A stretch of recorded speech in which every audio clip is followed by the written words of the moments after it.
Hey everyone, and welcome to my channel. And today, I'll be reading a multi-character theater by With Love Ajax on Tumblr. So let's get into it. Child. To be frank, not a lot of things could catch Child off guard, but your little stunts certainly did the trick. It's a mundane, ordinary occurrence for it to you. He's in the kitchen preparing a midnight snack for the both of you, while you watch him and engage in occasional conversation. Oddly enough, it's these little domestic moments that convince you that you want to spend the rest of your life with him. So, you pull out your camera to capture it. Child feels your figure come beside him, and he smiles when you take out your phone to film cooking. Look at my husband being a master chef, you say, a teasing glow to your voice, as you pan the camera towards sizzling food. Child freezes for a moment, clearly taken aback at your bold choice of words. The short silence is soon interrupted by a surprised chuckle that bubbles throughout his chest. Whoa, whoa, he laughs, turning off the stove just as you have stopped filming him. He abandons the food, opting to trap you in between his lean body and the kitchen counter instead. His arms are on either side of your figure, towering over you, before leaning down to capture your lips in a sweet kiss. Husband, huh? He ponders, and you could feel the ghost of a smile on his lips that brush against yours as he mutters. I like the sound of that. Diluc. He does not expect you to call him your husband until you have gotten completely flustered. He has just woken up, hair all tousled, and a loose house shirt absurdly thrown onto his figure as he slowly comes to senses, his feet guiding him to your figure in the kitchen. He's drowsily wrapping his arms around you, lips connecting tenderly, with your cheek as he raps out a low, "Good morning, darling." You chuckle, and reply with your own good morning, smiling as he continues to back hug you, while you brew some coffee. Once the coffee is done, you pour some in a cup for Diluc, picking his cheek as you hand it to him. Some coffee for my husband, you say, the word playfully slipping past your lips. And that gets Luke's sleep-muddled brain to kickstart.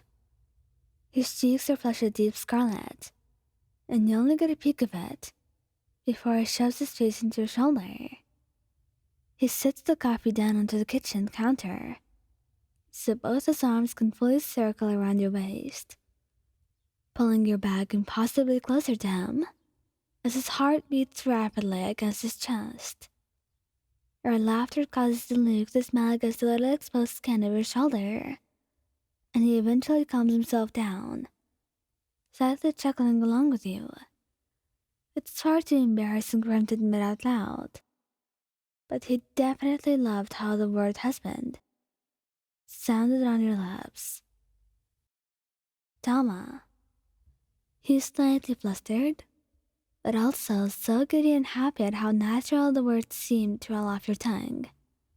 He's helping you clean and organize your shared room for the day, hauling boxes up the stairs and listing some of the higher places you couldn't reach. Eventually, as the sun begins to set outside the window, you both decide to take a break from all the cleaning and reorganizing that you have been doing recently.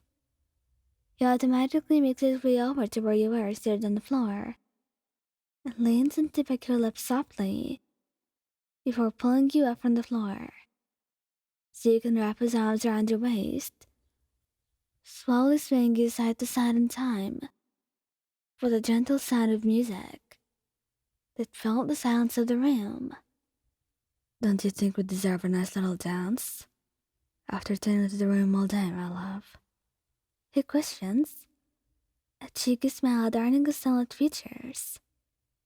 We do indeed, my husband, you reply, mirroring the same smile stretched across Thoma's lips. At your sudden and unexpected use of such intimate title, his eyes widened, and his cheeks was a light shade of pink that was generously highlighted by the rays of the setting sun. He sputters out a laugh of disbelief for a moment before an even wider smile breaks onto his face. Then he leans down to give you another sweet kiss onto the lips before resting his forehead against your own. You know what? His heart pounds rapidly in his chest. I wouldn't mind calling you my spouse someday. Kaeya, rarely do you ever see him so soft and amused that such a thing, so you better treasure this moment for the rest of your life. You two are deciding what type of movie to watch for a date night, and you're currently torn between action and some cheesy rom-com. Out of every movie, you choose a romantic comedy for a date night? He asks, deciding to agree with your pick anyway. One of his arms acts as a cushion for your head that's currently leaning on his shoulder, his cheek laying against your hair. Quite fitting for a date, don't you think? You retort lightheartedly, sitting down comfortably against his side. Besides, why wouldn't I want to watch this cheesy rom-com with my husband? The moment those words left your mouth, Kaeya went silent. You assume he doesn't think much of it, so you decided not to comment further on it, glancing up at him instead, before the movie starts. And there you see it. His features had softened once he uttered that specific word, his heart swelling, and eyes pooling with an indescribable amount of fondness and affection. He places a kiss on top of your head as a small smile makes its way into his lips. He sighs in content as his arm comes to cradle your head towards his chest instead of his shoulder. He pays almost no attention to the movie, his mind replying back to how you called him such an honorable pet name. He could definitely get used to you calling him as your husband. Thank you guys for listening. Don't forget to like, subscribe, and comment. I hope you enjoyed listening to this as much as I did making it. Anyway, goodbye.